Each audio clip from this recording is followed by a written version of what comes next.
Okay, raise your hand if you are ready for part 2 of our U.S. Government Study Guide. All right, here we go. In this session, we are going to take a brief recap look at the Bill of Rights. There's a whole other video lecture on that you can check if you want more detail. And then we're going to take a look at the 7 principles of the Constitution and checks and balances. A lot to cover, 10 minutes to cover it in, and away we go. Starting with the Bill of Rights, right? Remember, that is that shield. That is that shield that protects us. The first 10 amendments to the Constitution that protects us basically from government intrusion. We're going to run through those again real quick. First Amendment, 5 freedoms: speech, religion, press, assembly and protest, and petition to argue against your government. The Second Amendment, bang, talking about the gun amendment, right to bear arms. Skipping 3, number 4, right? Number 4, knock on the door. Fourth Amendment, right to privacy. Number 5,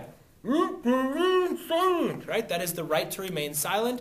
5 plus 1 equals 6. Point at our fake wristwatch. And we have the 6th Amendment is the right to a speedy trial. Skipping 7, we get to the 8th Amendment, double nooses.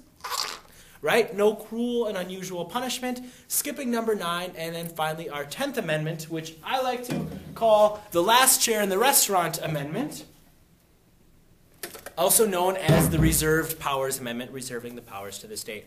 Bill of Rights, 10 amendments, shield, thanks to the Anti-Federalists for that. So there we go. So that's the Bill of Rights, all right? Now let's move on to kind of the 7 principles of the Constitution, the 7 key points, 7 main ideas found in the Constitution. The first kind of key idea that we see is known as popular sovereignty. When you think popular, you could think Miley Cyrus, you could think Adrian Peterson. Doesn't matter who you think for popular, but when you think popular, you think that a lot of people like that person. And therefore, popular sovereignty, when it refers to government, it basically means that people, a lot of people, we are the ones that give government their power. We're just going to let that one ring.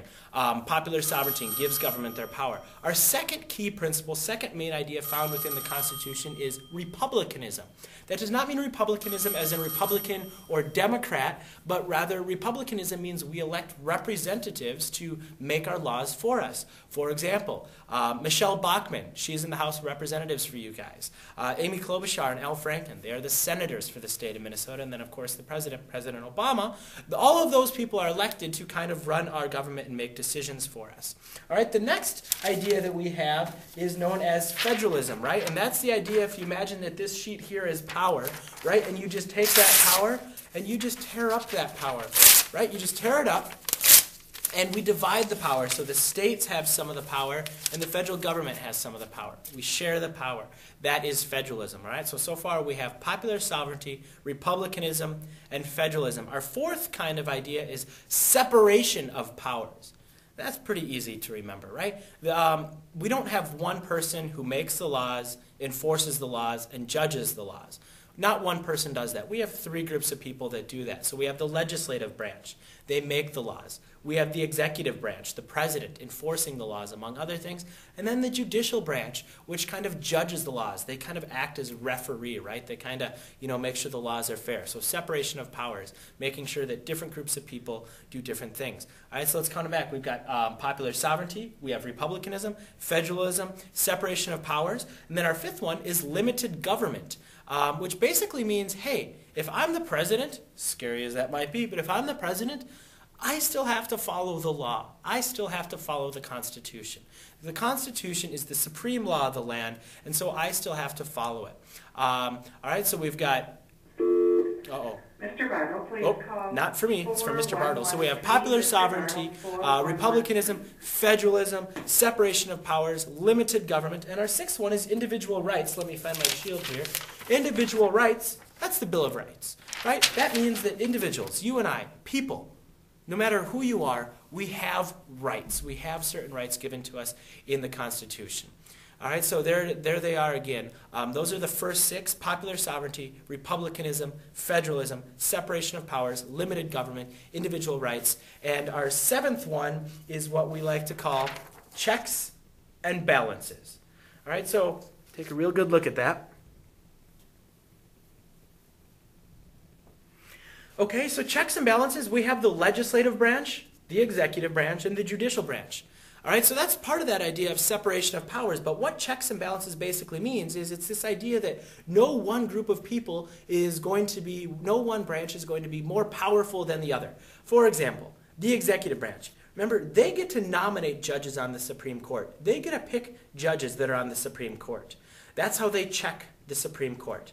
The way the president or the executive branch checks the legislative, they can veto, right? If Congress passes a bill that the president doesn't want to sign, the president can veto it, saying, hey, Congress, that's a bad law. I don't like it. Send it back. The president, of course, can also suggest laws. So that's the way the president kind of keeps control of the other two branches. The judicial branch.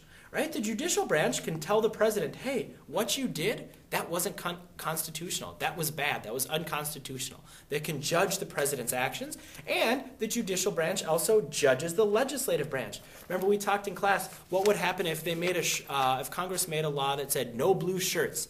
It's illegal, right? Well, if that was a law that the president signed, the judicial branch gets to come on in and say, bad law, violates the First Amendment, violates freedom of expression. That is their check on each branch. And then we have the legislative branch, right? The legislative branch, they can override a veto by the president, right? They can say, President, that veto, stuff it, all right? We're gonna say we're gonna make a law anyway.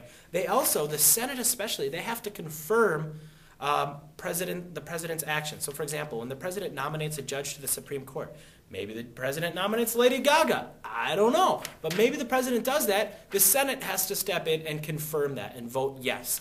All right. So, or in this case, hopefully, the Senate will come in and vote no. So they kind of have that check on the president, and then they also have the check on the judicial branch because the Senate can confirm judicial nominees. They can confirm judges, right? So each of these three groups, enough staring at this, take one last look. Got it?